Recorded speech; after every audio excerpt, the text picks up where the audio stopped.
Ассалаумағалейкум, құрметті достар. Қытай елінен келген кезекті тапсырыс Гербес сайтынан келген. Бұл тапсырыс 21 наурыз күні тапсырыс беріліп, 22 наурыз күні ақшасы төленген болатын. Бүгін сәуір айының қаншасы? 6-сы. 15 күннің ішінде келіп жетті бұл тапсырыс. Бұл тапсырыстың ішінде лазерный выжигатель дейді.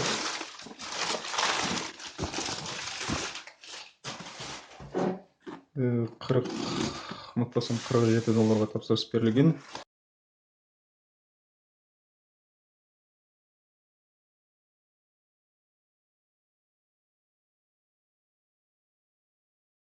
Мінекей лазерный выжигателіміз. Бұның ішінде мінекей мынандай шестигранник ключі бар. Көзілдірік.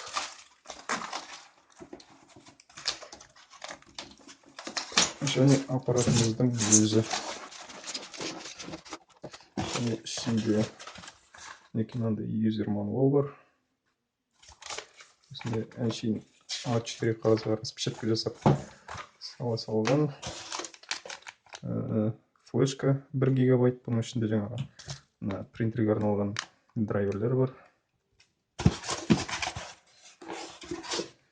Және мынандай Xiaomi-дің блок питаниясы бар. 5 вольт 1 амперге арналған. Және USB кабель.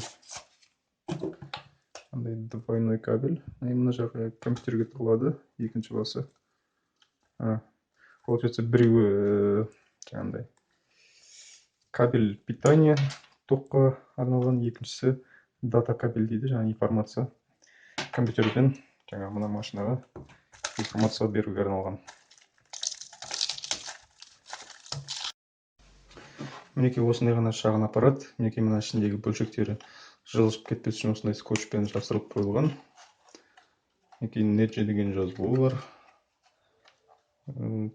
Рамкалардың бәрі мынандай пластиктен істелінген сияқты. Лазері өте кішкентай ғана. Қазір қосып тексеріп көреміз.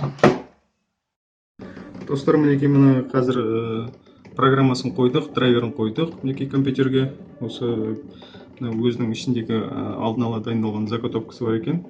Сол жерден бір суретті пробный ретінде лазерге жібердік. Мінекей лазер қазір печать етіп жатыр. Мінекей өзінің лазерный лучтарымен қазір қандай сурет шығатынын көреміз. Мінекей достар, мына кожа сияқты материалға салынған сурет. Лазерный гравировальщиктің көмегімен мінекей мына жерде трансформердің басы, эмблемасы салдым. И артқы жағында мінекей мына Бавария футбол клубының эмблемасын жартысын ғана салдым.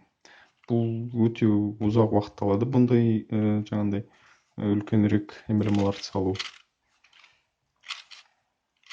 Мінекей осындай неше түрлі жаңағы ағашқа, пластиктерге, мысалға мынандай картон қағаздарға, не болмаса телефонның чехолдарына осындай өздеріміздің атымызда, не болмаса осындай суреттерді салуға мүмкіндік бар. Назар қойып көргендеріңіз үшін рахмет. Келесі кездескенше сау болыңыздар.